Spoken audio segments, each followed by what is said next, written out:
এ আর B দুজনে মিলে একটা কাজ 12 দিনে করতে পারে, তাহলে এইভাবে লিখবো আমরা, এ আর বি দুজনে মিলে একটা কাজ 12 দিনে করতে পারে। বি আর সি দুজনে মিলে সেই কাজটা 15 দিনে করতে পারে। আর সি আর এ দুজনে মিলে কাজটা 20 দিনে করতে পারে। আর প্রশ্নটা দিয়েছে হচ্ছে যে এ বি আর সি তিনজনে মিলে কাজটা কতদিন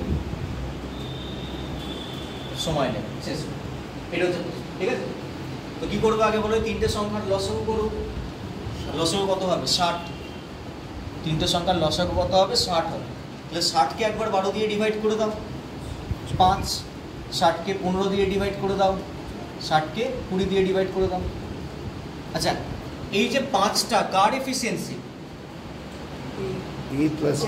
এ আর বি এর মিলিত এফিসিয়েন্সি 5, 4টা হচ্ছে বি প্লাস সি এর মিলিত এফিসিয়েন্সি, আর 3টা হচ্ছে সি প্লাস এর মিলিত এফিসিয়েন্সি।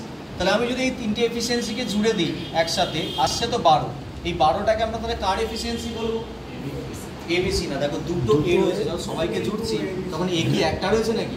এ দুটো রয়েছে, বি দুটো রয়েছে, সিও দুটো রয়েছে, তার মানে এইটা বলতে হবে 2 ইন্টু এ প্লাস বি প্লাস সি এর এফিসিয়েন্সি হচ্ছে 12।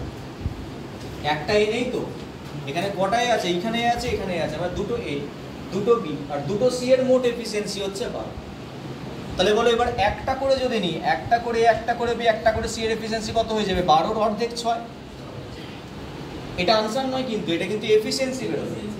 এবার এটা কিন্তু আনসার নয়, আমাকে প্রশ্নটা কি দিয়েছে? টাইম বের করতে। টাইম বের করতে উপরে কাকে রাখতে হয়, নিচে কাকে রাখতে হয়?